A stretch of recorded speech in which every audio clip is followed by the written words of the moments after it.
Hi everyone, I'm Tom, and today I'm going to be showing you Posthuman Saga: The Journey Home, which is a new expansion on Kickstarter right now. What I've got laid out here is mostly from the base game, and the extra cards and tokens I've got for The Journey Home are prototype components. But you can check the Kickstarter page to see what all the lovely final stuff will look like.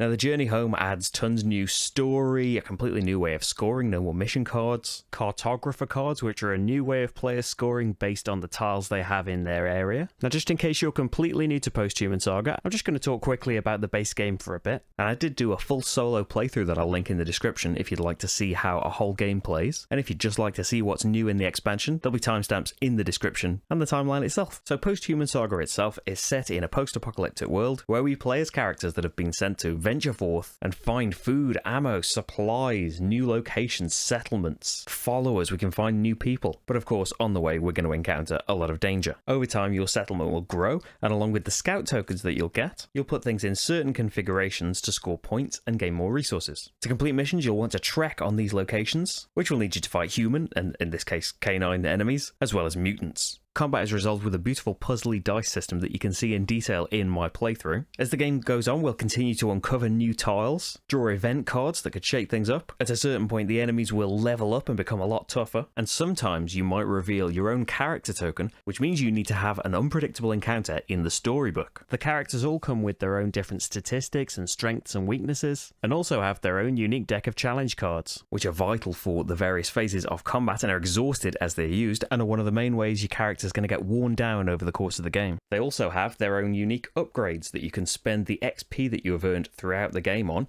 to enhance your various abilities, or sometimes even add new and more powerful combat cards to your combat deck. Every turn, players will in secret choose one of the 4 actions and reveal them at the same time, and then take those actions in player order. As well as trekking, you can be foraging for more resources, camping to recover your health, morale, or cards, or getting more map tiles to give you a greater choice of expanding the territory you're exploring. There'll be an overarching mission with its own story. As the game goes on, our settlements will grow, our encounters will get tougher, but hopefully so will our characters as we get new items, new weapons, and new followers to help us out on our quest. Now, in the Journey Home expansion, the story carries on from the Resistance expansion. The fortress calls the heroes back from their mission, and since they're so far out in the wilds, they've been asked to complete as many missions as they can on their journey home. One of the biggest changes in the Journey Home is the Explorer cards. Instead of missions, we have a display of these Explorer cards, which gets bigger at higher player counts. I've got all of this set up for a 2-player game. And similarly with the recon objectives, you want to complete an exact pattern of terrains, sometimes with certain scout icons, sometimes with trek icons, which mean, like in the base game, you need to perform a trek action and not die in doing so to put one of your trek tiles out on your tile. Remember, they're prototype tokens. Please don't be too harsh on my little inkjet printer.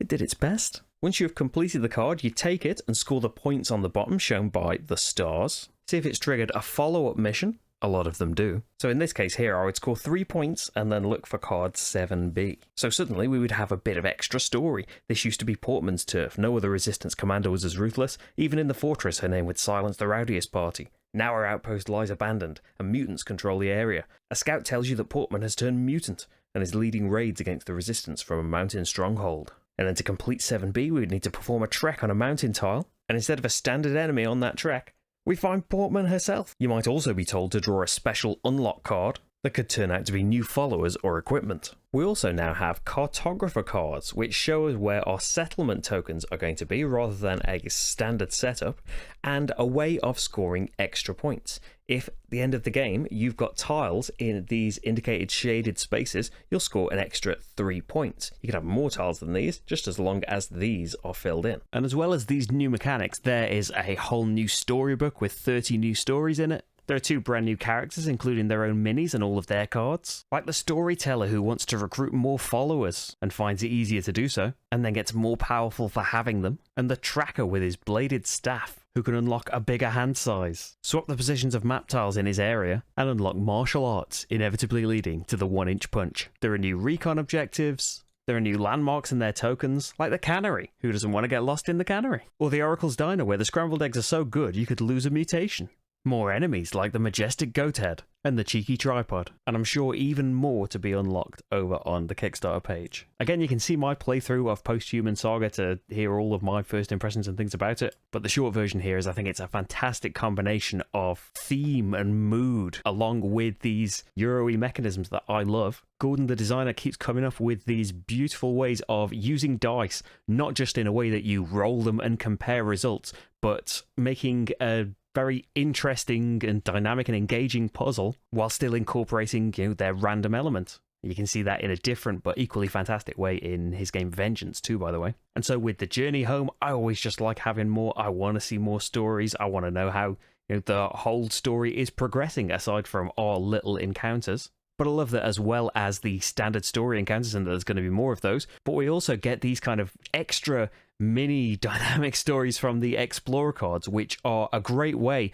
of changing up the scoring from the mission cards in the old game, adding potentially more competition between the players, because that display is out for everybody and everyone can see the card that's coming up next. And you can see what other people might be going for and whether you're even going to get there, and everyone might be racing for the one that's worth the most points. But then after that's all said and done, I love how that leads to follow-up missions with their own little challenges and possibly unique enemies or unlocks. And even while you're going for those, you've got to think about the Explorer cards that are now out for everyone else. And do you go on with your follow-up missions and things, or do you need to keep your eyes on the prize and go for another Explorer card? And then the Cartographer cards are a nice little extra as well, that rather than just having that static setup of our player areas, everyone's will be different every time, and it gives you an extra thing to think about with your map tiles, as well as the normal, meeting the recon objectives, which can also be done alongside the Explorer cards, which is fantastic. And you're trying to get the right configuration for those Explorer cards. You're also trying to get them in a specific shape so that you can claim those extra 3 points at the end of the game as well. And I did my playthrough as the solo mode. I'm very interested to see what the expanded solo mode is going to be like. But hopefully we'll be coming back to the journey home at some point in the future with some final stuff, because I can't wait to get stuck in to the full thing. Anyway, that's all I've got to show you about the journey home for now. Thank you very much for watching. Remember, the Kickstarter is linked in the description. My playthrough is also linked there if you'd like to see the full base game, at least in action. And there are over 400 of the playthroughs on this channel as well. Hope to see you over in one of those, and bye for now.